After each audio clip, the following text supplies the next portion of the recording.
شرمندہ اوروں کیا بن کریں گے؟ بے شک اوپر تشریف رکھے جائے صلوات محمد علیہ وسلم.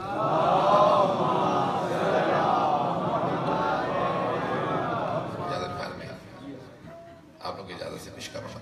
اذان گرامی میں نے پھر بھی بات ہے صلی اللہ علیہ وسلم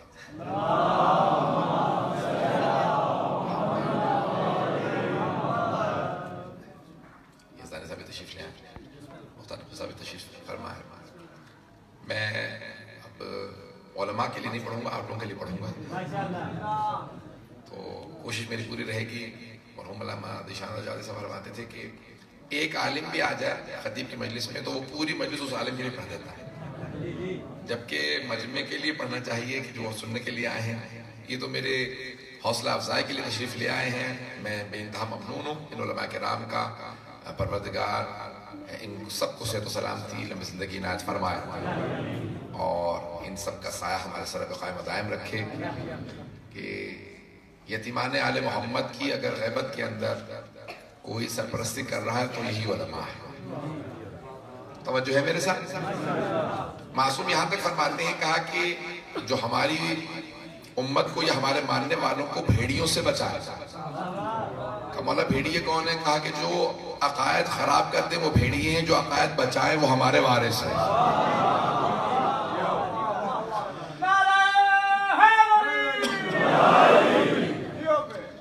اذان گرامی میں مطالب پیش کروں گا. تو یہاں پہ میں نے جس آیت کا انتخاب کیا سورہ اعراف 7واں سورہ ہے, آیت نمبر 157 ہے. میں اپنے مزاج کے حساب سے پڑھوں گا. مجھے مجمع کی قلت و کثرت نہیں گھبراتی. افراد کم ہوں افراد زیادہ ہوں مجھے نہیں گھبراہٹ ہوتی. چاہے میں 1 لاکھ کے مجمع میں پڑھوں 1000 کے مجمع میں پڑھوں 100 کے, جو مجھے پڑھنا ہوتا ہے میں وہی پڑھتا ہوں. تو مطالب آپ کی خدمت میں پیش کروں گا. الذین یتبعون الرسول النبی الامی الذی یجدونہ مکتوبا عندہم فی التوراۃ والانجیل. اللہ نے یہاں پہ اپنے رسول کی 4 صفات کو بیان کیا ہے. اللہ کہتا ہے وہ جو میرے رسول کی اتباع کرتے ہیں یا رسول کا اتباع کرتے ہیں. مذکر بھی استعمال کیا علماء نے. اب میں اردو کا بھی لحاظ رکھوں گا, کوشش کروں گا کہ مطالب کو پیش کروں گا. الذین یتبعون الرسول النبی الامی الذی یجدونہ مکتوبا عندہم فی التوراۃ والانجیل. اللہ کہہ رہا ہے کہ وہ جو اتباع کرتے ہیں پیروی کرتے ہیں. 2 الفاظ ہیں قرآن کے اندر, اطاعت اور اتباع. اطاعت الفاظ کی ہے, پیغمبر کہیں کہ ایسا کرو نماز پڑھو, نماز پڑھنا اطاعت ہے. پیغمبر کہیں کہ روزہ رکھو, روزہ رکھنا اطاعت ہے. پیغمبر کہیں جہاد پہ جاؤ, جہاد کرنا اطاعت ہے. پتہ نہیں توجہ ہے یا نہیں.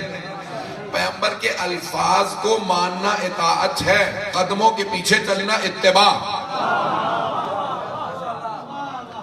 تو علماء نے 2 الفاظ کو پیش کیا, اطاعت ہے اور اتباع. اللہ نے دونوں کا حکم دیا ہے. الذین یتبعون, وہ جو اتباع کرتے ہیں.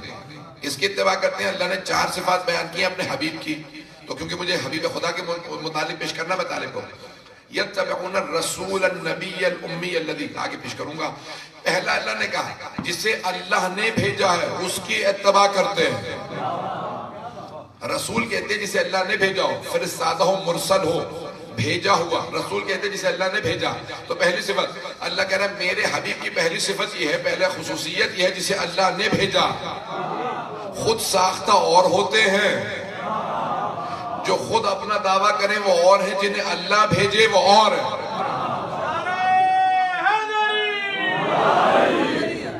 تو اب یہاں پہ اللہ پہلی صفت بیان کر رہا ہے رسول جسے اللہ نے بھیجا. النبی دوسری صفت ہے نبی, نبی جس پہ نبا یعنی خبر آئی, جس پہ وحی نازل ہو. تو اللہ کہہ رہا ہے کہ جس پہ اللہ کی طرف سے وحی نازل ہوتی ہے اس کا اتباع کرتے ہیں. تو حبیب خدا پہ اللہ کی طرف سے وحی نازل ہوتی ہے. عزیزان گرامی, خواب دیکھنا اور جھوٹے دعوے کرنا اور ہے, اللہ کی طرف سے وحی نازل ہونا اور ہے. مجھ سے نام نہ کہلائیے گا, آج بھی جھوٹے دعوے ہو رہے ہیں. ایسے بہت سے ہیں افراد کے کہتے ہیں کہ میں نے آج پیغمبر کو خواب میں دیکھا, انہوں نے مجھے ایسا حکم دیا, میں نے نام کسی کا نہیں لیا. چاہے لاہور میں ایسا دعویٰ ہو یا کسی اور مقام پہ دعویٰ ہو, جھوٹے دعووں کو نہ مانیے گا, سچے نبوت کے دعوے کو مانیں. تو حبیب خدا فرماتے ہیں کہ مجھے اللہ یہاں پہ آیت ہے قرآن کی. اللہ کہتا ہے جسے میں نے بھیجا جس پہ وحی نازل ہوئی. تیسری صفت اللہ بیان کرتا ہے الامی, وہ جو امی ہیں. اذان گرامی, اب یہ تھوڑا سا اختلافی مسئلہ ہے جس کو میں پیش کر کے آگے بڑھنا چاہ رہا ہوں کہ کہا کہ امی ہیں. بہت سے لوگوں نے کہا امی کے معنی ان پڑھ ہیں. اذان گرامی ٹھیک ہے, کئی معنی لکھے گئے ہیں امی کے. اب یہ انسان کا اپنا اپنا ذوق ہے کہ کون سے مطلب کو قبول کرنا چاہتا ہے۔ حیات القلوب میں امام محمد تقی علیہ السلام سے روایت ہے،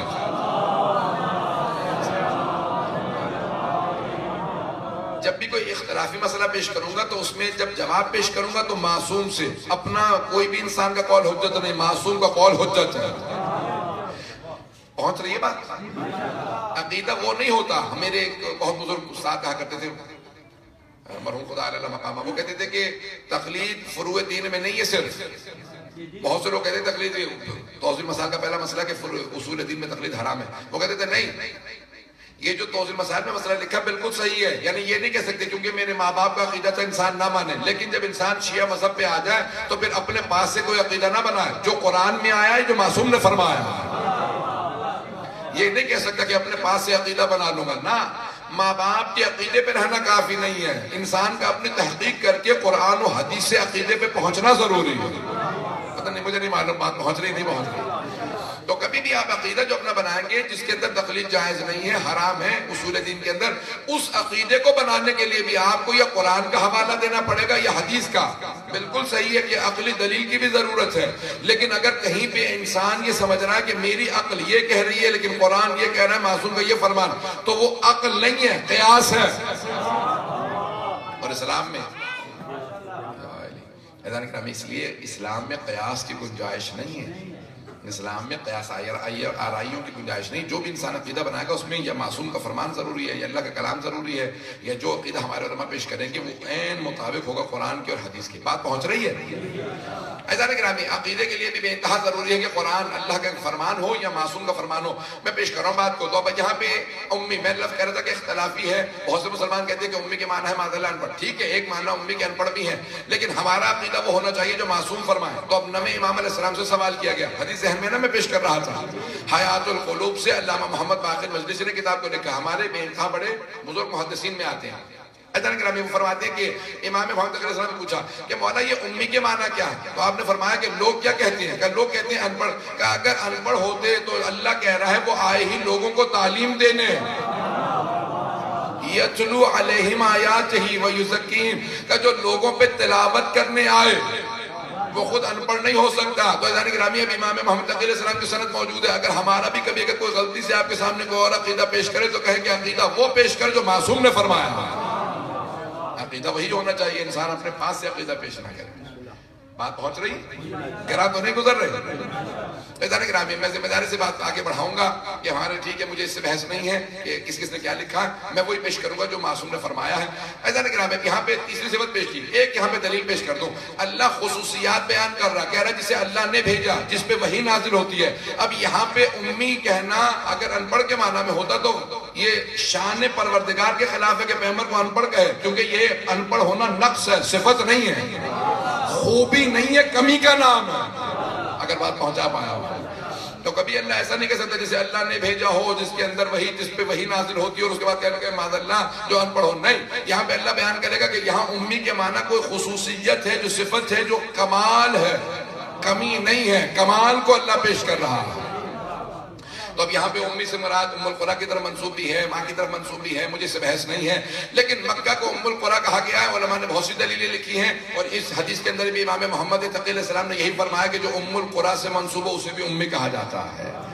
مجھے اس سے بحث نہیں ہے، عزیزان گرامی، پیغمبر کے کمالات پائے جاتے ہیں۔ اب یہاں پہ ایک جملہ پیش کر کے آگے بڑھوں گا کہ فلسفے کی روح سے پیغمبر اسلام کو صادر اول کہا گیا ہے۔ صادر اول اسے کہا جاتا ہے جو سب سے پہلے خلق ہوا ہو۔ اگر صادر اول یعنی جسے اللہ نے سب سے پہلے خلق کیا اس میں کوئی کمی رہ جائے تو کمی اس کی نہیں ہے، بنانے والے کی ہے۔ جسے سب سے پہلے خلق کیا اسی کے اندر کمی ہے، تو اس کا مطلب ہے کہ یہ کمی اس کی نہیں، بنانے والے کی ہے۔ اللہ جب کمال مطلق ہے تو جو مخلوق اول ہوگی اسے بھی کمال پہ فائز ہونا چاہیے۔ تو یہ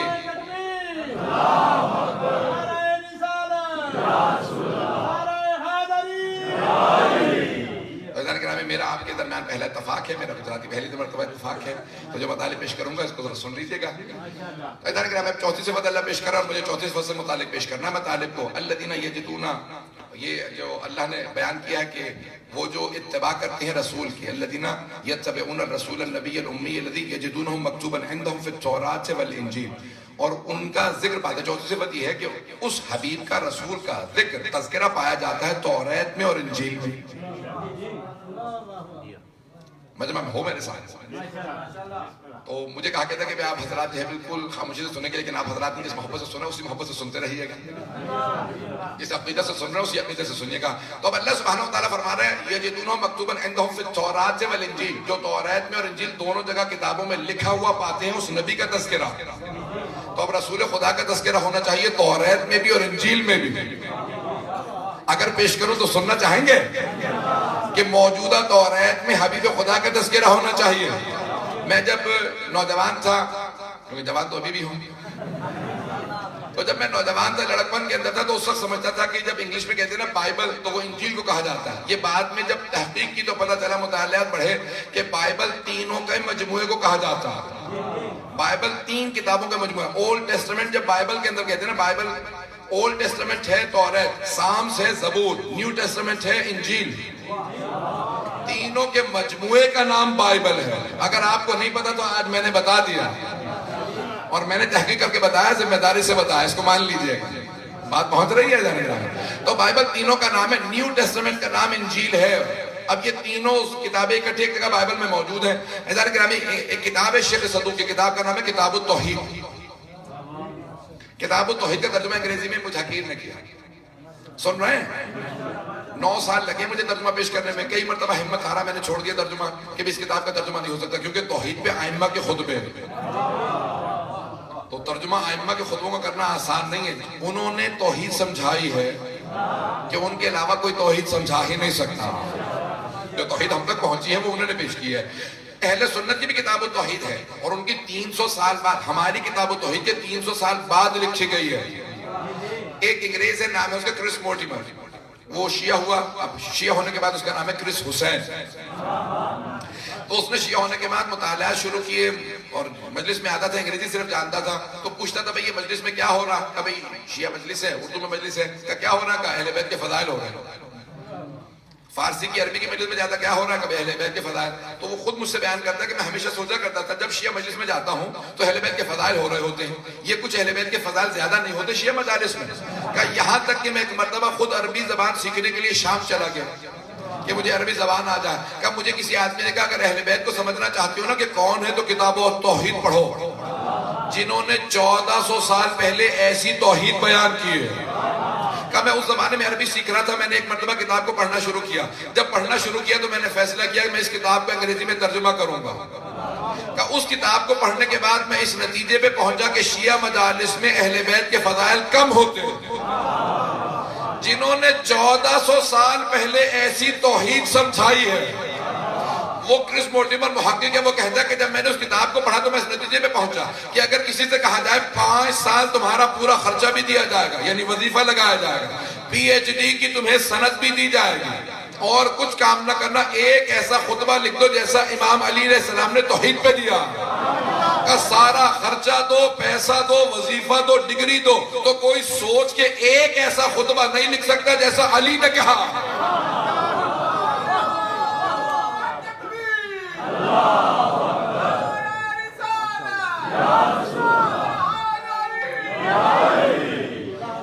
کوئی سوچ کے نہیں لکھ سکتا جیسا امیر المؤمنین نے فی البدیع خطبہ کہا۔ پتہ نہیں بات پہنچ رہی ہے، نہیں پہنچ رہی۔ تو اس کتاب التوحید کا ترجمہ میں نے کیا، جب میں ترجمہ کر رہا تھا نا 9 سال مجھے لگے، کئی مرتبہ ہمت ہار گیا، سوچا کہ نہیں ترجمہ نہیں ہو سکتا، پھر نہیں سوچا کہ نہیں مولا میری اس میں مدد کرے کہ میں آپ کی اس کتاب التوحید کا ترجمہ کر سکوں۔ جب وہ ترجمہ مکمل ہو گیا تو سب سے پہلے اور سب سے زیادہ جو مجھ سے کتاب خریدی وہ اسی کرس مورٹیمر نے، وہ اسی کرس حسین نے۔ اور وہ کہتا تھا میں کسی کو بھی اگر چاہتا ہوں نا کہ اسلام کی دعوت دوں تو کہتا ہوں میں کچھ نہیں بتاؤں گا، کتاب خود پڑھ لو، جب فیصلہ کرو کہ مسلمان ہونا چاہتے ہو میں بتاؤں گا کہاں آنا۔ اگر کوئی مجھ سے مسلمان بھی کہتا تھا بتاؤ اہل بیت کا تعارف کرواؤ، تو میں کہتا تھا اہل بیت کے تعارف کے لیے کچھ نہ پڑھنا، اہل بیت کے فضائل نہ پڑھنا، کتاب التوحید پڑھ لو جنہوں نے توحید ایسی بتائی ہے۔ پھر سوچو وہ خود کیسے ہوں گے جنہیں وہ سمجھ میں آیا جو انہیں سمجھ میں آیا. پتہ نہیں بات پہنچے کہ نہیں. آپ کی محبت اور عقیدتوں کی نظر کر رہا ہوں. عزیزان گرامی جب میں ترجمہ کر رہا تھا نا تو اس میں مناظرہ ہے، یعنی 67 ابواب ہے، 67 چیپٹرز ہیں، ابواب باب ہیں اس کے کتاب التوحید کے. اس کا جو 65 اور 66 جو باب ہے، 2 باب ہے، وہ مناظرہ ہے امام رضا علیہ السلام کا. سننا چاہیں گے نا؟ تو امام رضا علیہ السلام کے مناظرے ہیں اور وہ مامون نے مناظرہ رکھوایا امام علیہ السلام کا. اگر پیش کروں تو میرے ساتھ ساتھ چلتے رہیے گا. گلا ساتھ نہیں دے رہا، آپ بہت پیارا ساتھ دے رہا ہیں. میں یقین میں نے 6 سال سے کراچی اشرف پڑھ رہا ہوں اور وہاں پہ بہت اتنا مجمع ہوتا ہے، 1.5-2 کلومیٹر تک مجمع ہوتا ہے. تو وہ خود بھی کہہ رہے ہیں کہ ہماری تاریخ میں کبھی اتنا مجمع 2 کلومیٹر تک مجمع نہیں ہوا. تو وہاں کے بعد یہاں پڑھنا آسان نہیں ہوتا، لیکن میں پورا خون جگر آپ کی خدمت میں پیش کر رہا ہوں. ان علماء کی دعائیں لوں گا، جو مطالب پیش کروں گا مجھے ان علماء کرام کی دعائیں چاہیے انشاءاللہ. آپ حضرات انشاءاللہ دعا فرمائیں گے. عزیزان گرامی، ایک مرتبہ مأمون نے کیا کیا؟ کہا کہ بھئی جتنا میں نے ان کو ولی عہد بنا کے نیچے دکھانے کی کوشش کی، اتنا ہی ان کا نام بلند ہوتا جاتا ہے. میں چاہ رہا تھا کہ انہیں ولی عہد بناؤں گا، میری تائید ہوگی. اور سے سنیے گا، اس نے کیا کیا؟ امام رضا سے کہا کہ آپ کو ولی عہد بننا ہے. امام نے کہا پوچھ رہا ہے یا بتا رہا؟ اگر پوچھ رہا ہے تو مجھے ولی عہد نہیں بننا، اور اگر تو بتا رہا ہے تو جو مرضی لکھ لے. جب مجھ سے پوچھ ہی نہیں رہا تو جو تجھے لکھنا تو لکھتا چلا جا. اس نے کہا بھئی یہ میرے ولی عہد ہے. اب ہر آدمی دیکھنے کے لیے آتا ہے امام رضا کو کہ وہ مامون کے ولی ہے. جو مامون کو دیکھتا پھر امام رضا کو دیکھتا، مامون کو چھوڑتا امام کو ماننے لگتا. یہاں تک کہ اس نے جاسوس بٹھا دیا کہ بھئی یہ اپنے جب حجرے میں رہتے ہیں تو ان پہ جاسوسی کرو، دیکھو یہ کیا کرتے ہیں، کسی کو خط تو نہیں لکھ رہے، میرے خلاف کوئی سازش تو نہیں ہو رہی، کہیں لوگوں کو بتا تو نہیں دے کہ بغاوت ہو جائے، پتہ نہیں توجہ ہے یا نہیں، کہیں ان کی جاسوسی کرو. وہ جو جاسوس تھے وہ بھی تقیہ میں تھے، جاسوسی کرتے تھے اور سب کے سب شیعہ ہوتے جا رہے تھے. مامون نے کہا کیا بات ہے، تم اس کے گرویدہ کیوں ہو گئے ہو، امام رضا کے گرویدہ کیوں ہو گئے ہو؟ کہ جب سے ہم نے چھپ چھپ کے انہیں دیکھنا شروع کیا، جب ان کا قرآن سنتے ہیں تو انہی کے ہو جاتے ہیں. لگتا قرآن نازل ہی انہی کے لیے ہوا.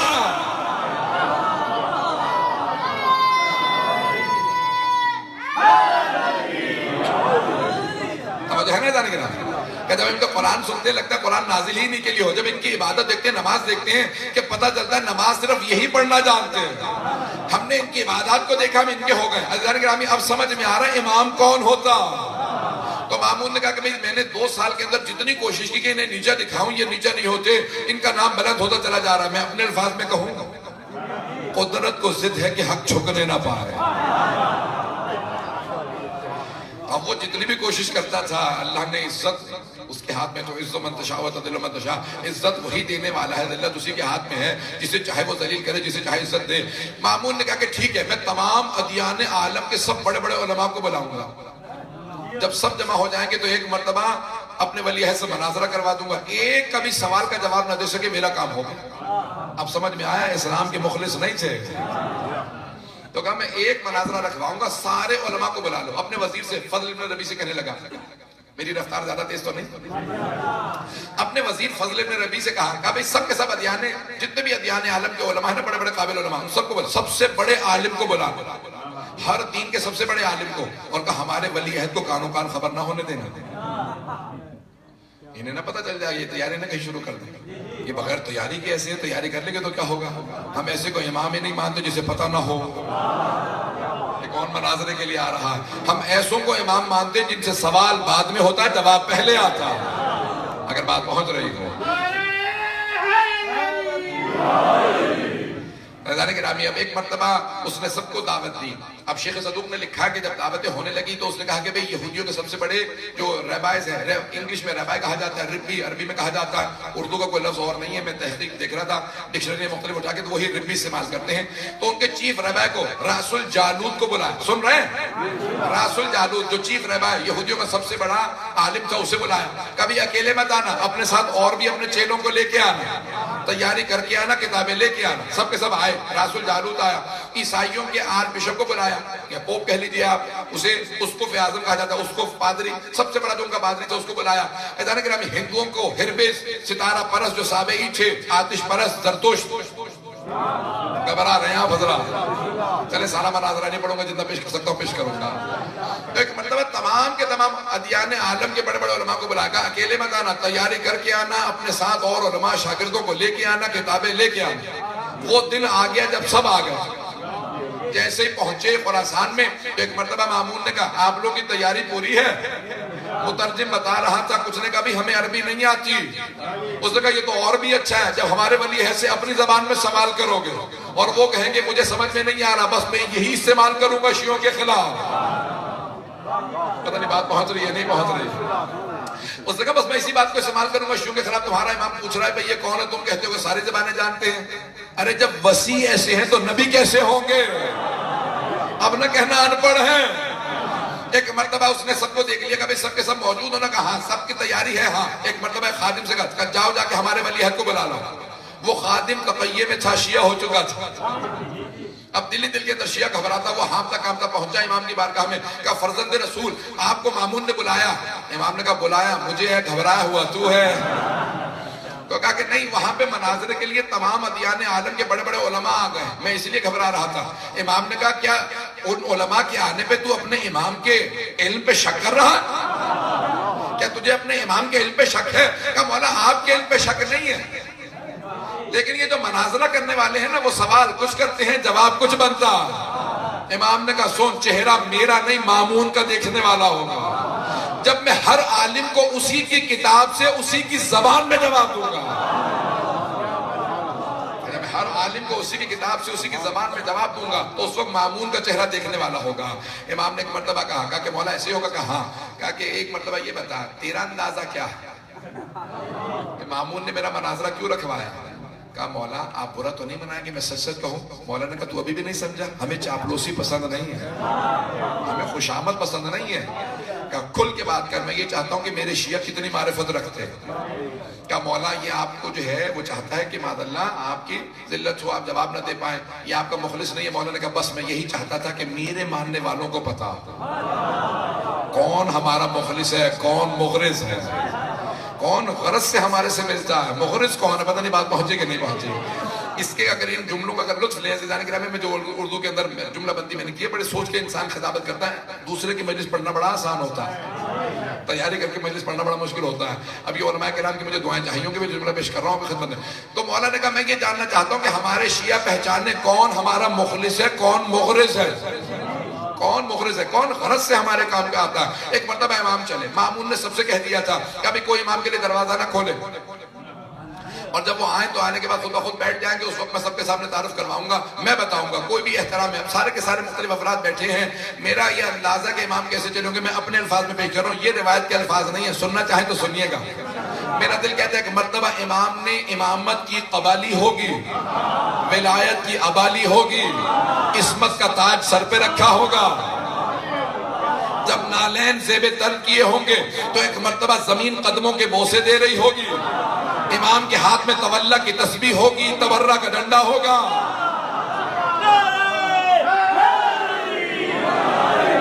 پہنچ رہی ہے بات ہے ذرا. اور میرا دل کہتا ہے کہ جیسے امام چلے ہوں گے تو ایک آندھی چلنے لگی ہوگی، دروازے خود بخود کھلنے لگے ہوں گے، پردے سر پہ سایہ کر رہے ہوں گے. اور جیسے امام دربار میں پہنچے ہوں گے وہ مامون خود ہی کھڑا ہو کے کہہ رہا ہوگا فرزند رسول تشریف لائیے، یہ آپ ہی کا ممبر ہے. میرے تو وڈیرے بھی کہہ گئے اگر آپ نہ ہوتے تو ہم ہلاک ہو جاتے.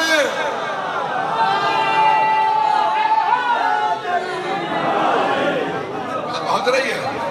تب ایک مرتبہ امام تشریف لائے، جیسے امام حشتم تشریف لائے، امام ضامن تشریف لائے، امام ضامن تشریف لائے، پتہ نہیں کتنے الفاظ کہہ گیا ہو.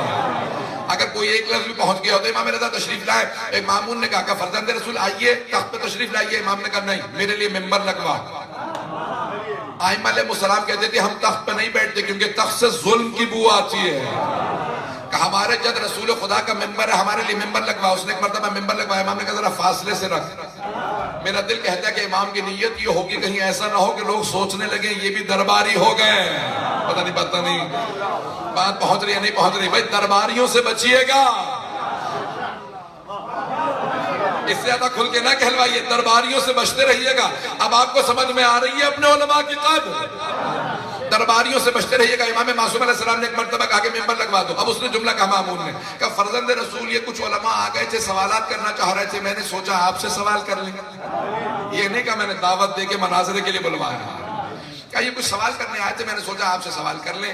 امام نے ایک مرتبہ مجمع کو دیکھا، مامون کو دیکھا اور اس کے بعد کہا چاہیں تو آپ پہلے سوال کریں. چاہے تو میں پہلے سوال کر لیتا ہوں. تو وہ سب پریشان ہونے لگے, یہ اتنے اپنے علم پہ اعتماد رکھتے ہیں کہ اتنے بڑے مجمع کو دعوت دے رہے ہیں جو چاہے مجھ سے پہلے سوال کر لے. پتہ نہیں بات پہنچ رہی ہے. انہیں اپنے علم پہ کتنا اعتماد ہے کہ جو چاہے مجھ سے پہلے سوال کر لے, اگر چاہو تو میں پہلے سوال کر لیتا ہوں. تو عیسائی جو اسقف اعظم تھا, جو ان کا آرچ بشپ تھا, سب سے بڑا پادری تھا, اس نے کہا کہ ہم تو بہت زیادہ لوگ ہیں, اگر ہم میں سے ہر آدمی ایک ایک سوال بھی کرے تو دن گزر جائے گا. کیوں نہیں آپ ہی خود ہی ہر دین کے ماننے والوں سے چند سوال کر لیتے. یہ کہا عیسائیوں کے آدمی. امام نے کہا تو نے دعوت دی ہے تو میرا پہلا سوال تجھی سے. پتہ نہیں بات پہنچ رہی ہے نہیں. امام نے کہا تو نے دعوت دی ہے نا کہ میں سوال کروں, تو میرا پہلا سوال تجھی سے ہے. یہ بتاؤ کہ تم جناب عیسیٰ کو, حضرت عیسیٰ کو کیا مانتے ہو؟ نبی عیسیٰ علیہ السلام کو کیا مانتے ہو؟ کیا حضرت عیسیٰ کو ابن اللہ مانتے ہیں؟ ابن اللہ سمجھتے ہیں اللہ کا بیٹا. عیسائیوں کا عقیدہ یہ ہے کہ جناب عیسیٰ اللہ کے بیٹے ہیں. تو کہا کہ ہم مانتے ہیں وہ ہوا ابن اللہ, وہ اللہ کا بیٹا ہے, یا اللہ کے بیٹے, یا سن آف گاڈ ہے. یہی ترجمہ بنا اس کا کہ اللہ کا بیٹا ہے. تو امام نے کہا میں بھی حضرت عیسیٰ کو مانتا ہوں, لیکن انہیں عبداللہ مانتا ہوں. میں اللہ کا بندہ اور رسول مانتا ہوں, بیٹا نہیں مانتا. توجہ ہو سارے بندے کی. امام نے کہا اس نے کہا میں دوبارہ لفظ ذہن میں رکھیے گا کیونکہ میں آگے اشارہ کروں گا, بہت تیزی سے گزر جاؤں گا, رفتار کم نہیں ہوگی, آپ ہی کو رفتار تیز کرنی ہے. تو امام نے کہا تو کیا مانتا ہے؟ اس نے کہا میں ابن اللہ مانتا ہوں, اللہ کا بیٹا, سن آف گاڈ. امام نے کہا میں عبداللہ مانتا ہوں, اللہ کا بندہ.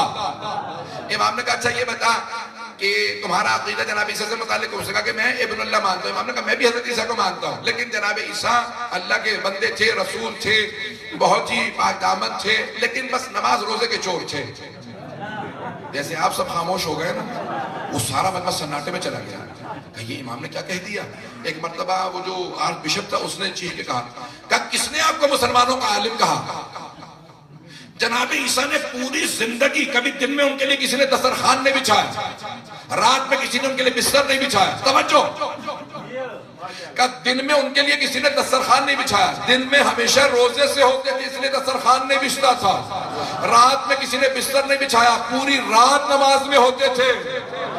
علماء کی مجھے دعوت پہنچ گئی ہے, علماء کی دعا پہنچ گئی, مجمع کی توجہ, پورا کھلا ذکر دے رہا ہوں. کہ جناب عیسیٰ کے لیے پوری زندگی کسی نے دن میں دسترخوان نہیں بچھایا, رات میں بستر نہیں بچھایا. جس عیسیٰ نے پوری زندگی ہر رات تہجد میں گزاری, ہر روز روزہ میں گزارا, آپ نے اسے نماز روزے کا چور بنا دیا. امام نے کہا اچھا تو تم مانتے ہو, تو تم مانتے ہو کہ وہ نماز روزہ کرتے تھے؟ اس نے کہا ہاں, انہوں نے پوری زندگی نماز پڑھی, پوری زندگی روزہ رکھا. امام نے کہا یہ بتا یہ نماز اور روزہ کیا ہے؟ اس نے کہا نماز اور روزہ عبادت ہے. امام نے کہا سن, جو عبادت کرتا ہے وہ عبد ہوتا ہے, ابن نہیں.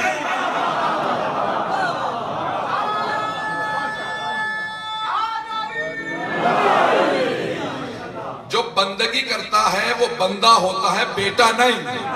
امام نے کہا میں نے سوال پوچھ لیا, تیرے سوال کی باری.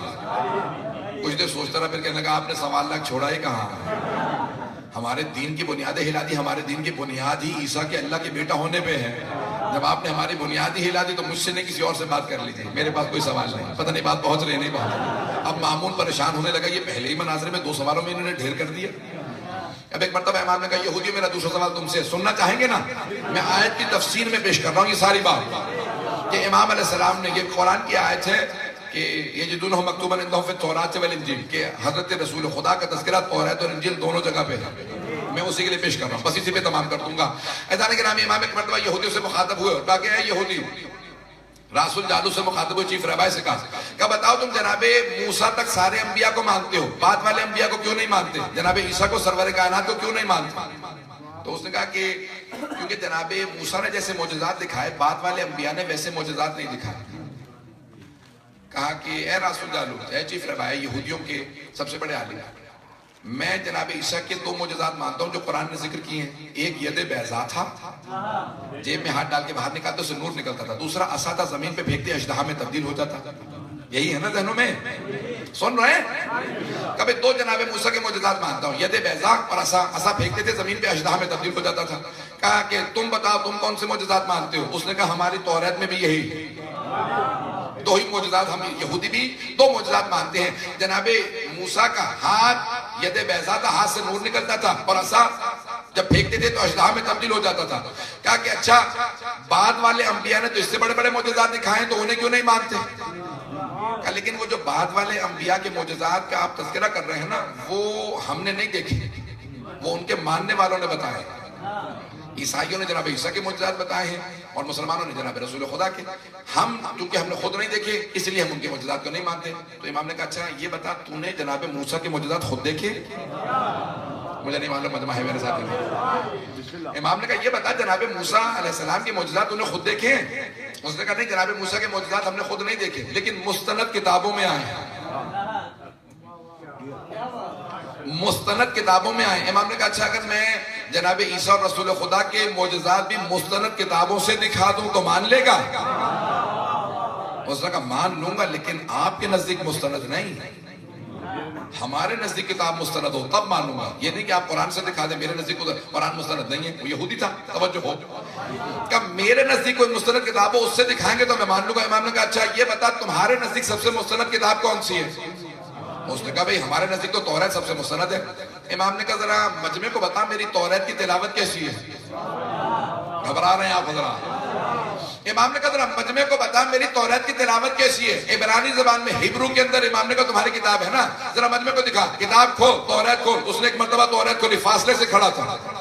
اس کے چیلے ساتھ میں تھے, انہوں نے ایک مرتبہ شاگردوں نے توریت کھولی. جیسی توریت کھولی امام نے کہا دائیں طرف کے صفحے پہ یہ سورہ تمہارا. امام نے تلاوت شروع کی, اس نے آدھا صفحہ سنا, اس کے بعد توریت بند کی. کہا مجھے یہ بتائیے آپ اتنی دور وہاں بیٹھے ممبر پہ, میں یہاں کھڑا ہوں, یہ آپ کو پتا کیسے چلا میں نے صفحہ کون سا کھولا؟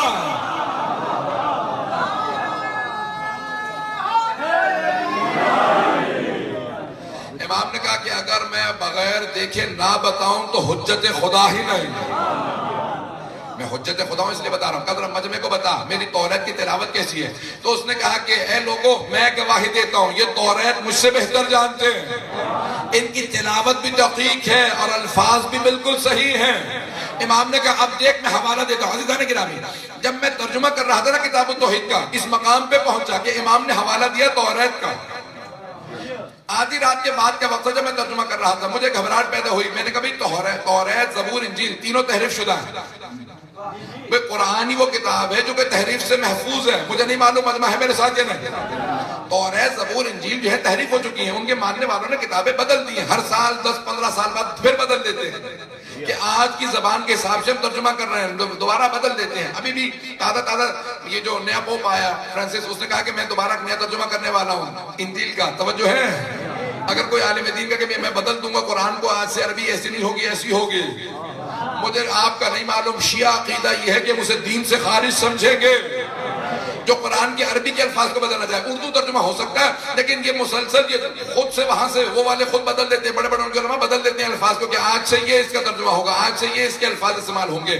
تو ایک مرتبہ امام نے کہا کہ مجھے میں تمہیں تمہاری کتاب سے دکھاتا ہوں. میں یہ سوچنے لگا کہ امام نے ان کی کتاب سے حوالہ دیا, ان کی کتابیں بدل گئی ہیں. ایسا تو نہیں 1250 سال پہلے امام نے حوالہ دیا ہو آج کی توریت میں موجود نہ ہو, کیونکہ امام نے اس زمانے کی توریت سے حوالہ دیا تھا. اب گھبراہٹ لاحق ہوئی, میں نے فوراً دوبارہ انٹرنیٹ آن کیا, آن لائن گیا, کیونکہ بہت پہلے میں نے ترجمہ کیا تھا. 2009 میں کتاب چھپی, 2008 میں دارین کتاب, ہاں 2008 میں میرا ترجمہ چھپا ہے. 9 سال میں میں نے ترجمہ کیا. گھبراہٹ پیدا ہو رہی تھی کہ آیا آج کی توریت میں ہے یا نہیں. میں gospel.com پہ گیا, gospel.com کے اوپر توریت کو میں نے جا کے عربی عبارت وہاں پہ امام کی ٹائپ کی, تو آج بھی جو امام رضا نے 1250 سال پہلے حوالہ دیا آج بھی توریت میں موجود ہے. اب سمجھ میں آیا معصوم کسے کہتے ہیں؟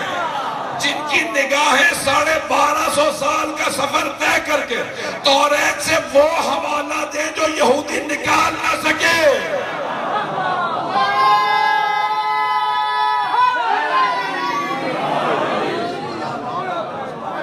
توجہ ہے جانے کی رہا. امام نے حوالہ وہ دیا ہے جو آج تک یہودی کتاب سے نکال نہیں سکے. اور میں وہ پیش کر رہا ہوں کہ جو قرآن نے کہا تھا یجدونہ مکتوبا عندہم فی التوراۃ والانجیل, یہ توریت میں اور انجیل کے اندر ان کے پاس لکھا ہوا. میں نے آج جتنے بھی یہودیوں عیسائیوں کو حوالہ دکھایا, آج تک کوئی یہودی اور عیسائی میرا جواب نہیں دے سکا. میں نے کہا بھی تمہاری کتاب میں حوالہ موجود ہے. جب دیا تو ایک مرتبہ مجھ سے ایک یہودی نے کہا, ایک ان کے رہبائی نے, کیمبرج یونیورسٹی میں کورس کے لیے گیا تھا. میں نے کہا یہ حوالہ ہے, اس کا انکار کر سکتے ہیں؟ تو اس نے کہا مجھے آج پہلی مرتبہ کو شیعہ یہ مسلمان عالم دین ملا, شیعہ نہیں پہلی مرتبہ مجھے کو مسلمان عالم دین ملا جو ہماری کتاب ہم سے بہتر جانتا. تو میں نے کہا یہ میرا کمال نہیں ہے, یہ میں نے اپنے امام کا حوالہ دیا. امام اسے کہتے ہیں کہ اگر 1250 سال بعد کوئی یہودی عالم بھی آئے تو وہ بھی اقرار کرے کہ اس کا مقام, اس کا کمال کچھ اور ہے. بات پہنچ رہی ہے ذرا کے نام میں. تو ایک مرتبہ میں نے حوالہ دیا, بات میں پیش کر رہا ہوں کہ یہ ان کی توریت کے اندر آئے. سننا چاہیں گے؟ وقت ہے میرے پاس, یہ چلیں گے کچھ دیر. ذرا کے نام ایک مرتبہ امام معصوم علیہ السلام نے کہا کہ بتاؤ اے یہودیو, اگر تمہاری کتاب توریت سے دکھا دو تو مان لو گے؟ انہوں نے کہا ہاں ہماری کتاب سے دکھائیں. امام نے کہا سورہ کھولو تمہاری کتاب توریت, سورہ کا نام ہے حبقوق. میں سورہ کہہ رہا ہوں, چیپٹر وہ کہتے ہیں جو بھی کہہ لیجئے آپ. کبھی تمہاری کتاب ہے توریت, اس کا سورہ ہے حبقوق, آیات ہیں 11 سے لے کے 19 تک, اور آپ بہت گھبرا کے سن رہے ہیں. گھر جا کے دیکھ لیجئے گا, gospel.com پہ چیک کر لیجئے گا. تو امام نے کہا کہ تمہارا یہ سورہ, تمہاری کتاب, تمہاری آیات سنو. وَتَجَلَّى رَبُّكَ, اور تمہارے رب نے اپنی وحی کو نازل کیا. Your Lord sent his manifestation, یہ انگریزی ترجمہ تھا وہاں پہ جو آج موجود ہے. کہا تمہارے رب نے مینیفیسٹیشن یا تجلی کو بھیجا, یعنی وحی کو نازل کیا. عَلَى طور سینا, طور سینا پہ. کہ ماؤنٹ سینا, کہ بتاؤ یہ طور سینا پہ کس پہ وحی آئی؟ کہ جناب موسیٰ پہ. کیا مانتے ہو جناب موسیٰ پہ طور سینہ پہ وحی آئی, توریت وہیں پہ نازل ہوئی؟ کہا ہاں. توجہ ہو سارے مجمع کی. کہا جناب موسیٰ پہ طور سینہ پہ. کہ اگلی آیات پڑھو, وہاں پہ لکھا اور اللہ اپنی تجلی کو وحی کو نازل کرے گا علی جبل السعیر. انگریزی میں جبل سعیر کو کہتے ہیں ماؤنٹ سائر, یعنی کوہ سعیر. کا بتاؤ یہ کوہ سعیر پہ, جبل سعیر پہ کس پہ وحی نازل ہوئی؟ یہودی چیف رہبر نے کہا مجھے نہیں پتا. امام نے کہا کتاب تمہاری ہے, سورہ تمہارا, آیت تمہاری, تمہیں نہیں پتا. کہا نہیں واقعی آج ہی میں نے غور کیا, یہ ہماری کتاب میں آیت موجود ہے, مجھے تفسیر نہیں معلوم. امام نے فوراً عیسائیوں کا رخ کیا. کہا بتاؤ تمہارا عقیدہ کیا ہے جناب عیسیٰ پہ کس مقام پہ وحی نازل ہوئی؟ کہ ہمارا عقیدہ یہ ہے جناب عیسیٰ پہ جبل سعیر پہ وحی آئی. کہا اے یہودیوں, میں نے تمہاری کتاب سے عیسائیوں کے نبی کا تذکرہ کر دیا. توجہ توجہ. کہ کتاب تمہاری ہے, عیسائیوں کے نبی عیسیٰ کا تذکرہ موجود ہے کہ ان پہ وحی آئے گی. اور آگے جاؤ گے آیت نمبر 18 کے اندر ہے وَعَلَى جبل فاران. جبل فاران انگریزی میں ترجمہ ماؤنٹ پھیرن. کہ جبل فاران پہ آخری نبی پہ وحی آئے گی. کہ بتاؤ جبل فاران کہاں ہے؟ تو سارے لوگوں نے کہا مکے کے پہاڑی سلسلوں کا نام جبل فاران ہے. کہ مکے کے پہاڑی سلسلوں میں ایک غار ہے جس کا نام ہے غار ہیرا. وہ صرف ہمارے نبی ہیں جنہوں نے کہا مجھ پہ غار ہیرا میں جبل فاران پہ وحی آئی. کہ کتاب تمہاری, سورہ تمہارا, آیت تمہاری, تذکرہ ہمارے نبی کا.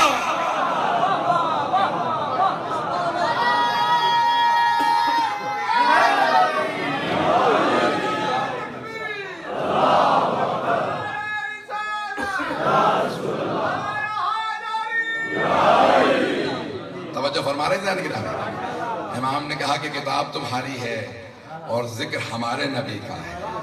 ایک مرتبہ وہ پریشان ہونے لگا, کہا کہ یہ آپ کو سب کیسے معلوم ہے؟ ہم نے کہا ابھی بات رکی نہیں ہے, اور آگے جا کے دیکھو گے تو وہاں پہ لکھا ہے دوسرے سورہ کے اندر کہ اس آخری نبی کے جیسے جناب موسیٰ کے 12 وصی ہیں,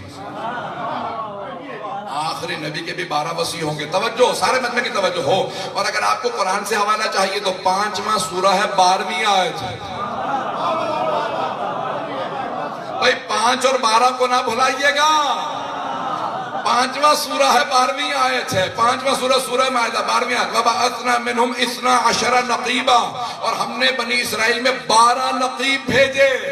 پیغمبر نے فرمایا علی منی بمنزلت ہارون من موسیٰ.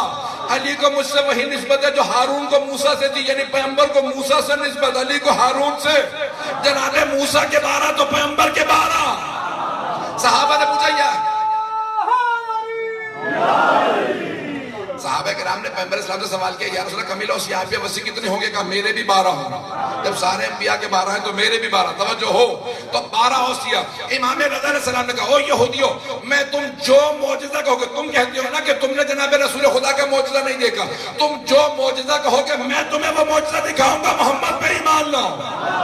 اس یہودی عالم نے کہا مجھے یقین ہے آپ معجزہ دکھا سکتے ہیں, جیسا آپ نے علم پیش کیا مجھے یقین ہے آپ معجزہ دکھا سکتے ہیں, لیکن یہ بتائیے کیسے؟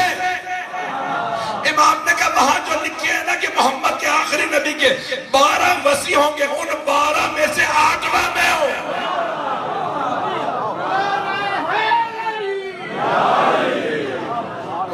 10 میں سے 8واں میں ہوں. تم جو معجزہ کہو گے میں بتاؤں گا. رسول خدا پہ ایمان لانے والے بنو, میں تمہیں معجزات دکھاؤں گا. میں وسیع برحق ہوں.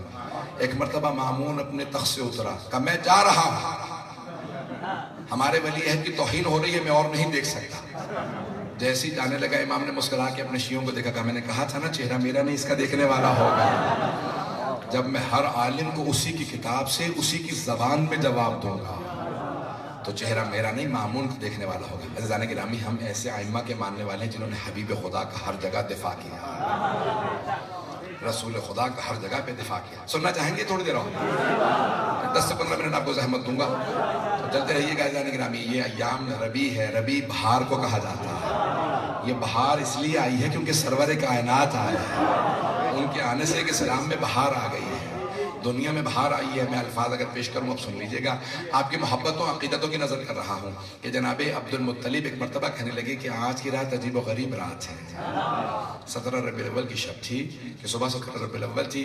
تو ایک مرتبہ جناب سرور کائنات کے آمد کے لیے عام الفیل ہے, ذہنوں میں ہے نا عام الفیل, اگر کہیں گے تو جلیلی اشارہ کر دیتا ہوں کہ ابرہا جب حملہ کرنے آ رہا تھا اور وہ عام الفیل کہلاتا ہے, اسی مقطع کے اندر جناب سرور کائنات, اسی سال جناب سرور کائنات کی دنیا میں ولادت ہے. تو ایک مرتبہ جناب عبد المطلب نے جناب ابو طالب سے کہا, ہمارے خود علماء میں اختلاف ہے کہ جناب عبداللہ سرور کائنات کے والد گرامی ہیں, 2 مہینے پہلے ان کی ولادت سے ان کا انتقال ہو, 2 مہینے بعد. کچھ نے بعد لکھا ہے لیکن کچھ نے پہلے لکھا ہے, 2 مہینے پہلے جناب سرور کائنات کی ولادت سے.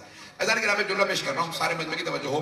جناب عبد المطلب نے ایک مرتبہ جناب ابو طالب سے کہا کہ ابو طالب فاطمہ بنت اسد سے کہو, یعنی زوجہ جناب ابو طالب, مادر گرامی جناب امیر المومنین کی مادر گرامی. ایک مرتبہ کہا کہ فاطمہ بنت اسد سے کہو کہ آمنہ کے پاس چلی جا.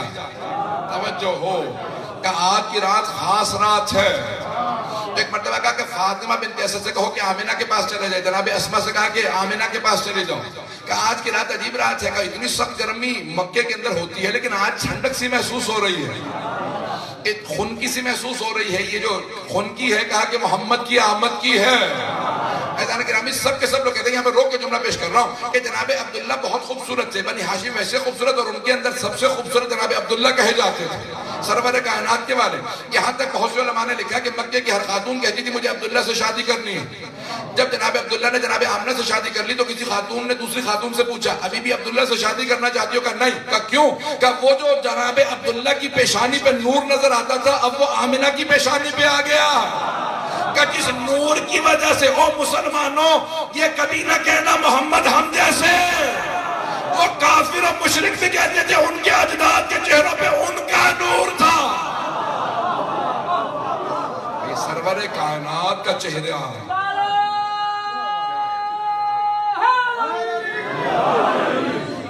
عزیزان گرامی, ایک مرتبہ کہا کہ جناب عبد المطلب نے اے فاطمہ بنت اسد آمنہ کے پاس چلی جائیے. سب کے سب چلے گئی بیویاں.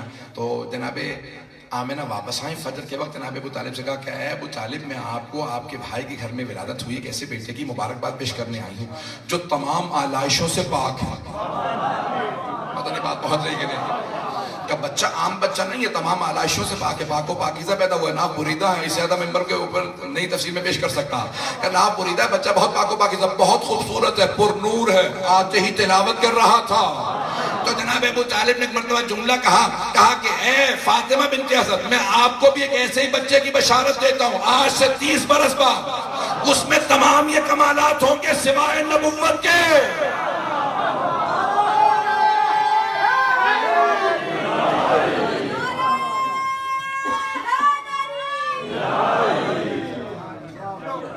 غور فرما رہے ہیں کہ جناب سرور کائنات کون ہے. اب جب جناب آمنہ نے آغوش میں لیا تو جناب عبد المطلب نے کہا آمنہ کچھ دیر کے لیے میری آغوش میں دیں. تو جناب آمنہ نے سلام اللہ علیہ نے جناب عبد المطلب یعنی جناب سرور کائنات ان کی دادا کی آغوش میں دیتے ہوئے جملہ کہا, رونے لگی. کہا کہ بابا جان عجیب و غریب کیفیت ہے, ہر ماں کو اولاد سے محبت ہوتی ہے لیکن یہ بچہ عجیب و غریب ہے. مجھے محسوس ہوتا ہے کہ میرا دل مجھ میں نہیں رہا, اس میں چلا گیا. میری ساری محبتوں کا مرکز یہ بن گیا ہے, نہ جانے کیسا بچہ ہے جب میں آغوش میں لیتی ہوں تڑپنے لگتی ہوں، مجھے اس سے عجیب و غریب محبت ہے، وہ محبت نہیں جو عام اولاد سے ہوتی ہے، اس بچے سے بہت زیادہ محبت ہے۔ تو اس وقت جناب عبد المطلب نے ایک جملہ کہا، خدا کی قسم جب پیش کرتا ہوں میرے رونگٹے کھڑے ہو جاتے ہیں۔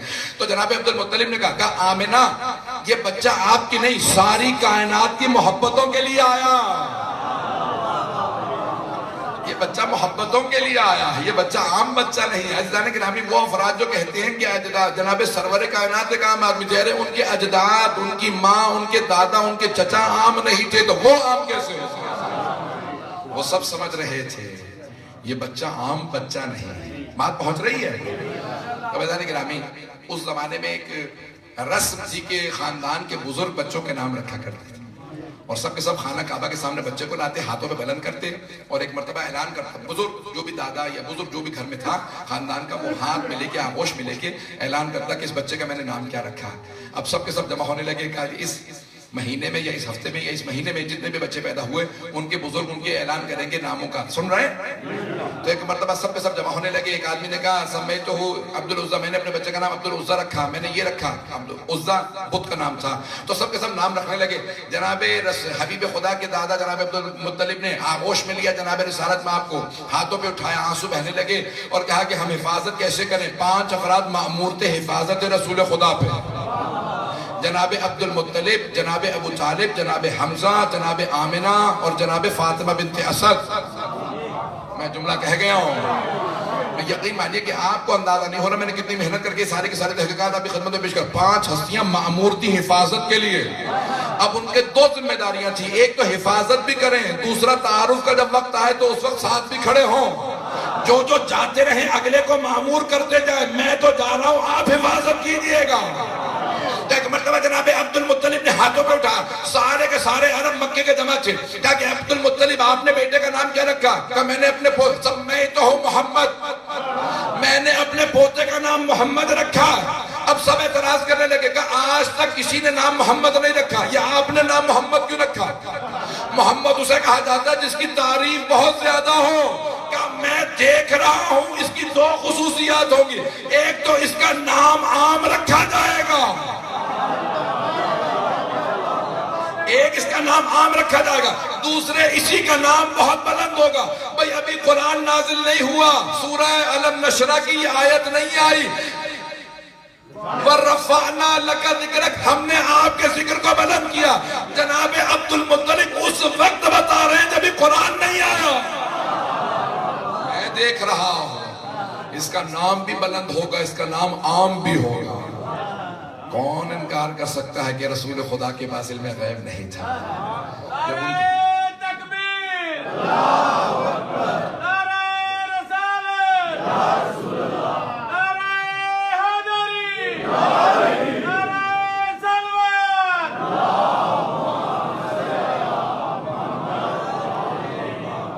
توجہ ہے جانے کے رہا بس میں آپ کو زحمت تمام کر رہا ہوں، بس 5 سے 7 منٹ اور زحمت دوں۔ بڑے محبت اور پیار سے آپ نے سنا، میں بے انتہا ممنون ہوں۔ میرا آپ میں پہلا اتفاق تھا، جس محبت سے آپ نے سنا ہے میں بے واقع ممنون ہوں، اور خصوصاً ان علماء کرام کا جو حوصلہ افزائی کے لیے یہاں پہ تشریف لائے۔ عزیزان گرامی، میں پیش کر رہا ہوں تو جناب عبد المطلب نے ایک مرتبہ کا سمیت، تو میں نے اس کا نام محمد رکھا، جناب آمنہ نے نام احمد رکھا۔ توجہ عزیزان گرامی، انہیں بشارت تھی نام احمد رکھنا، انہیں بشارت تھی نام محمد رکھنا۔ اللہ ہی نے دونوں نام دیے ہیں۔ اب سمجھ میں آ رہا کہ تضاد نہیں ہے، دونوں ہم سے ہیں۔ جو اللہ کی اتنی حمد کرنے والا ہو وہ احمد ہے، جس کو اللہ نے نام بلند کیا ہو وہ محمد ہے۔ گزشتہ ساری کتابوں میں سرور کائنات کا نام احمد تھا تو ماں نے نام احمد رکھا۔ اللہ نے کہا لیکن آگے پچھلے دور کے لیے احمد تھا، اگلے دور کے لیے محمد ہے۔ پچھلے دور کا پاس ماں نے رکھا، اگلے دور کا پاس دادا نے۔ دونوں ادوار کا پاس رکھا گیا۔ تو عزیزان گرامی، کوئی گزشتہ قرآن میں آیت ہے کہ ان کتابوں میں نام ہے احمد، اسمہ احمد، یہ نام احمد ہے۔ اب اگر میں ترجمہ پیش کر رہا ہوں کہ ہمارے ایک بزرگ عالم ہیں، مرحوم ہو چکے ہیں، انیس العلام، انہوں نے کتاب لکھی، اس میں کہا کہ میں نے جا کے خود تحقیق کی کہ واقعاً کہاں کتاب کے اندر نام ہے، تو کہا کہ مجھے لاطینی زبان کے اندر اور پرانی زبانوں کے اندر جب میں نے تلاش کیا تو ایک نام ملا کہ جناب عیسیٰ نے کہا میں تمہیں بشارت دے کے جا رہا ہوں، میرے بعد پیراکلیٹی آئے گا۔ انگریزی کا لفظ ہے، لیٹن میں استعمال کرتے ہیں، انگریزی میں بھی یہی ہے لفظ یاد رکھیے گا، پیراکلیٹی۔ پیراکلیٹی آئے گا، تو اس کا انگریزی عربی میں ترجمہ کیا فارقلیتا، سن رہے ہیں؟ تو کہا پیراکلیٹی عربی میں اس کو کہا گیا فارقلیتا. جب اس کو ترجمہ کیا گیا نا لاطینی زبان سے، پرانی زبانوں سے عربی کے اندر، تو بنا احمد. بات پہنچے کہ نہیں پہنچے؟ اس زمانے کی کتابوں کے اندر نام تھا پیراکلیٹی. میں نے آپ کو پیش کر دیا ہے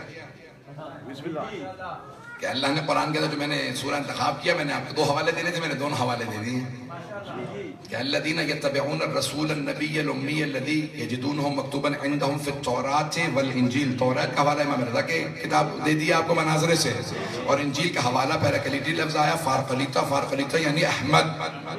مجھے نہیں معلوم مجمع ہے میرے ساتھ یا نہیں ہے. عزیزان گرامی عیسائیوں کو حوالہ پیش کر چکا ہوں، یہودیوں کو سب نے کہا کہ ہمیں خود نہیں معلوم تھا کس طرح سے موجود ہے. عزیزان گرامی یہ ساری کتابیں بڑے بڑے بزرگ علماء کی کتابوں میں دیکھ لیجئے گا، حتیٰ خود آغا وحید کا میں نے ترجمہ کیا ہے مقدمہ اصول دین انگریزی کے اندر، خود ان کے دفتر سے جب آئے. یہ تمام کتابیں اگر آپ دیکھتے چلے جائیں گے ان پہ بڑی زحمتیں کی گئی ہیں، اور جب آپ تحقیق کر کے تلاش کریں گے آج کوئی بھی یہودی عیسائی آپ کو جواب نہیں دے سکے گا. کاٹ اس کی ہوتی ہے جس کا علم ناقص ہو. جب امام معصوم حوالہ دے تو امام کا علم کامل ہے، اور ہم نے جو پیش کیا ہے امام معصوم کے الفاظ سے پیش کیا، اور انہوں نے حوالہ دیا ہے کہ توریت میں اور انجیل میں امام کا رسول خدا کا نام آیا ہے. بشارات احدین میں اٹھائیں. ایک اور سن لیجئے، ہندوستان کے عالم نے وہ بھی مرحوم ہو چکے ہیں، خدا ان سب مرحومین کے جن کے علماء کے نام پروردگار ان سب کی درجات بلند فرما کہ انہوں نے ہمارے دین کی کتنی خدمت کی ہے کہ سارے حوالہ جات دیے. آخر جملے پیش کر رہا ہوں. وہ کہتے ہیں حتیٰ جو ہندوؤں کے وید ہیں ان کے بے انتہا، اور وہ مل کے بنتے ہیں. گیتا بھی ان کی ہے، مہابھارت بھی ہے، رامائن، یہ 3 کتابیں بنتی ہیں. وید پرانے ہیں. حتیٰ وہ عالم کہتے ہیں کہ یہ بھی انبیاء رہے ہوں گے. وَلِكُلِّ قَوْمٍ ہاد، ہر قوم کے لیے اللہ نے ہادی بھیجا. کہ یہ انبیاء رہے ہوں گے، انہوں نے تعلیمات مست کر کے ان سب کو خدا بنا دیا. مجھے نہیں معلوم لوگ وہ ہنس رہے ہیں نہیں. بھئی تعلیمات مست کر کے اسلام میں بھی صرف 1400 سال پرانا ہے. کتنے لوگوں نے تعلیمات کو مست کر دیا مجھے نہیں معلوم ہو لوگ ہیں یا نہیں. یہودیوں نے تعلیمات کو مست کیا، عیسائیوں نے تعلیمات کو مست کر دیا. کسی نے جناب عزیر کو اللہ کا بیٹا کہا، کسی نے جناب عیسیٰ کو اللہ کا بیٹا کہا، کسی نے کسی کو اللہ کہہ دیا، کسی نے کسی کو خدا کہہ دیا. پتہ نہیں توجہ ہے یا نہیں ہے. سارے انبیاء لا الہ الا اللہ پڑھتے رہے تھے. یہ خدا کہہ دینا، یہ سارے کے سارے تعلیمات کو مسخ تو کیا جا رہا.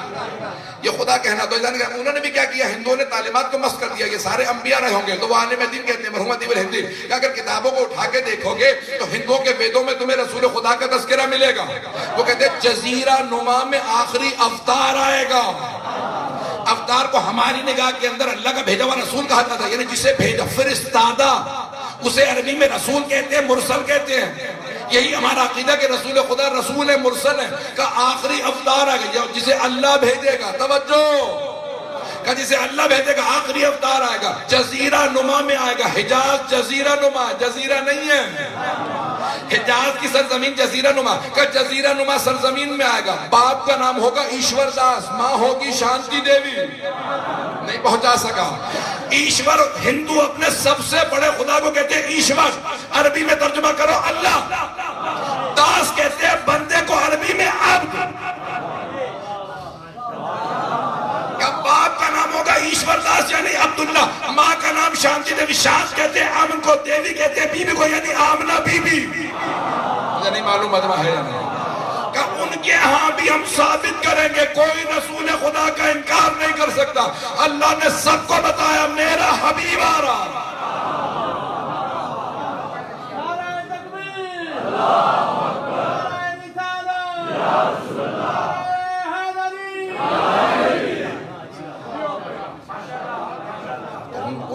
عالم نے ثابت کیا کہ کال کی افطار کے نام سے جب بھی آئے تو کال کی افطار سے مراد ہے احمد، کہ جو دنیا کے اندر حمد کرنے کے لیے آئے، تعریف خدا بجا لانے کے لیے آئے، کہ جس کی تعریف پہ سارے انبیاء ناز کرے جیسی حمد یہ بجا لائے ہیں.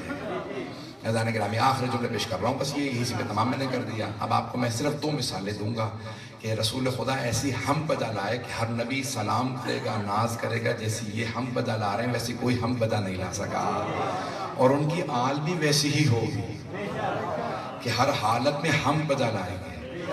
میں جب بھی امام موسیٰ کاظم علیہ السلام کی دعا دیکھتا ہوں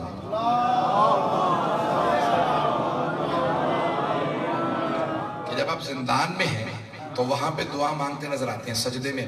ہارون الرشید نے کہا ان کی جا کے دعا سننا، کہیں ایسا نہ ہو مجھے بد دعائیں دے رہے ہیں. تو لوگوں نے کہا ان کی بد دعا سے ڈرتے کیوں ہو؟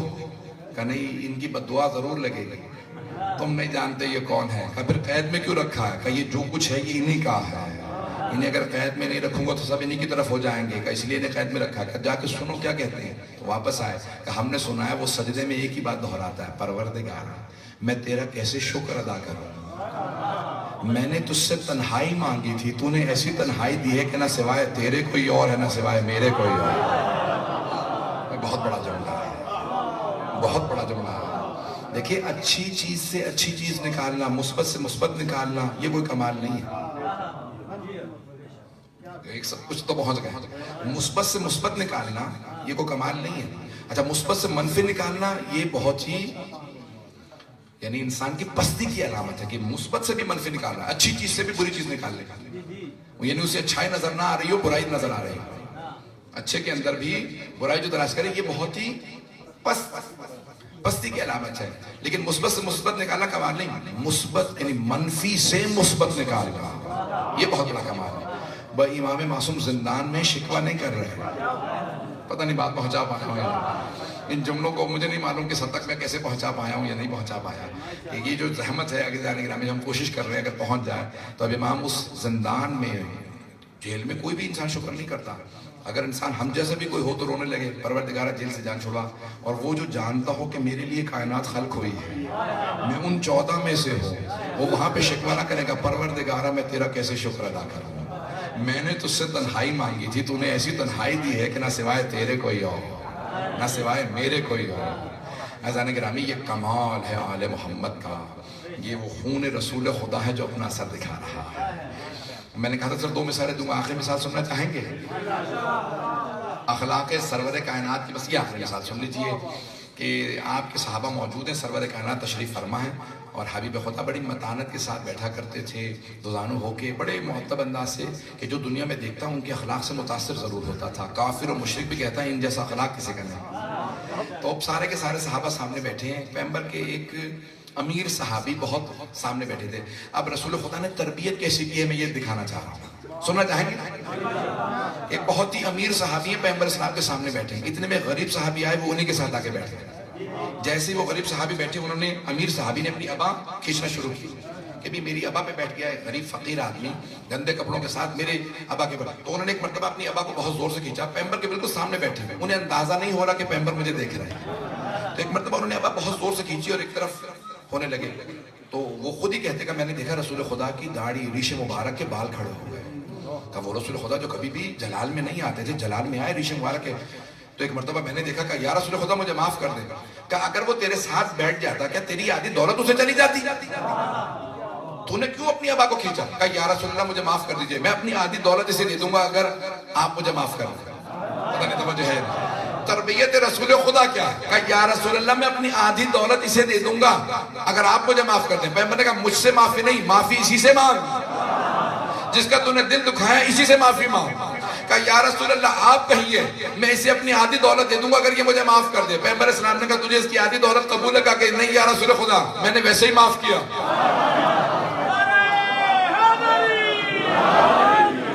کہا میں نے اسے ویسے ہی معاف کیا۔ کہا کیوں معاف کیا ذرا اسے سمجھا دے۔ نہیں پہنچا سکا، یہ نہیں کہا مجھے سمجھا دے، کہا اسے سمجھا دے کیوں تو نے اسے معاف کیا بغیر آدھی دولت دیے۔ کہا یا رسول اللہ آپ کی خاطر۔ اب اس امیر صحابی نے کہا یا رسول اللہ اس سے کہیے میں آدھی دولت ویسے بھی دینے کے لیے تیار ہوں، اب جب اس نے معاف کر دیا یہ آدھی دولت میری رکھ لے۔ پیغمبر نے مسکرا کے دیکھا، کہا کہ ہاں اب تجھے تربیت ہوئی، اس نے معاف کر دیا پھر بھی تو آدھی دولت دے رہا۔ اب اس سے پوچھا کہ اب تجھے اس کی آدھی دولت چاہیے؟ کہ پیغمبر سے کہا یا رسول اللہ ابھی بھی مجھے آدھی دولت نہیں چاہیے۔ کہا کیوں نہیں چاہیے؟ کہا یا رسول اللہ میں اس بات سے ڈر رہا ہوں کہ کہیں ایسا نہ ہو اس کی آدھی دولت کے ساتھ اس کا اخلاق بھی میرے پاس آ جائے، ایسا نہ ہو کہ دولت کے ساتھ اس کے آداب بھی مجھ میں منتقل ہو جائیں۔ اب سمجھ میں آیا پیغمبر نے کیسا تربیت کیا۔ اخلاق حبیب خدا کچھ اور ہے۔ عزیزان گرامی آئیے ذرا ہم عیدی مانتے ہیں، یہ ایام ہے نا، یہ ایام ہے عید میلاد النبی کے، کچھ لوگ پہنچ گئے ہیں۔ عید میلاد النبی ہے نا، تو جب بھی عید آتی ہے تو چھوٹے بڑوں سے عیدی مانگتے ہیں، ایسا ہے یا نہیں؟ آئے ذرا ہم مل کے عیدی مانگتے ہیں۔ پروردگارہ جب ہم اپنے گناہوں کو دیکھتے ہیں نا تو ہم مایوس ہو جاتے ہیں، لیکن جب دیکھتے ہیں تو ارحم الراحمین ہے تو پروردگارہ ہمیں بہت ہمت آ جاتی ہے۔ تو اسی لیے ہم تیری بارگاہ میں عیدی مانگنے آئے ہیں، اور ہمیں پتا ہے تو اپنے حبیب کا رد نہیں کرے گا صدقہ، تو اپنے حبیب کا صدقہ عنایت فرما، ہمیں عیدی عنایت فرما۔ پروردگارہ ہمارے تمام گناہان کبیرہ سجدہ معاف فرما، پروردگارہ ہمیں عیدی عنایت فرما، 12ویں امام کا ظہور دیکھنا نصیب فرما۔ پروردگارہ دنیا میں ظلم بہت بڑھ چکا ہے، ہمیں عیدی عنایت فرما، دنیا سے ظلم کا خاتمہ فرما۔ میں ایک سوال کروں آپ سے، بہت سے لوگوں نے مجھ سے التماس سے دعا کی ہے، کبھی بیماروں کو تو بستر سے نہیں گرایا جاتا، شام غریبہ میں ایک بیمار سے بستر لوٹ لیا گیا تھا۔ پروردگارہ شام غریبہ کے اس بیمار کا واسطہ ہمارے تمام مریضوں کو صحت کامل عاجل عطا۔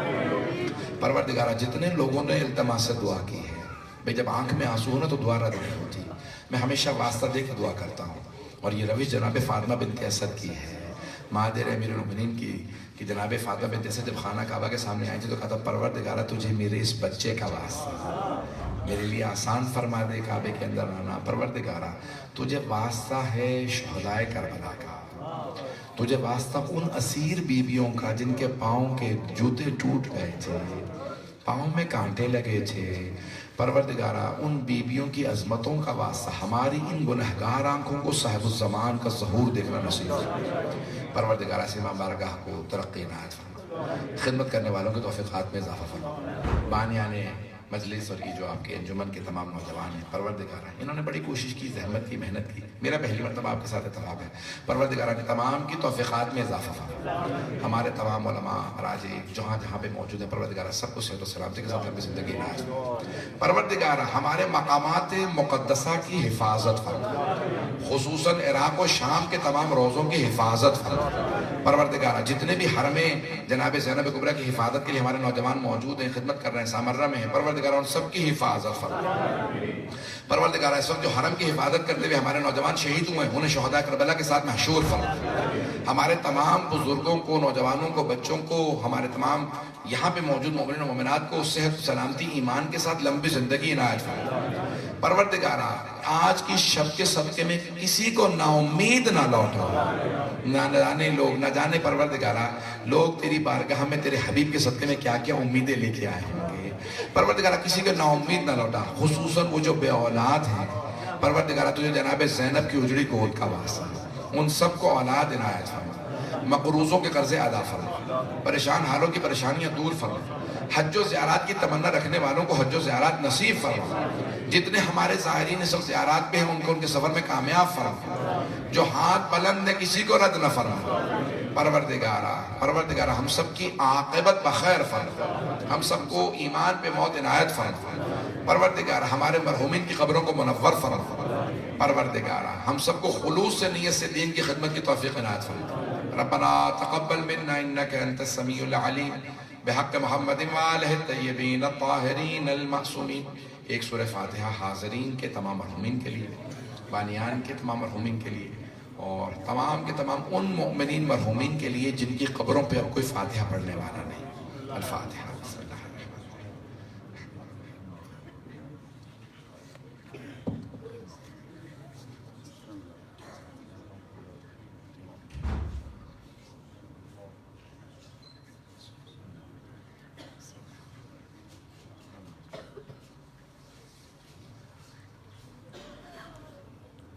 بر محمد و آل محمد صلی اللہ علیہ وسلم۔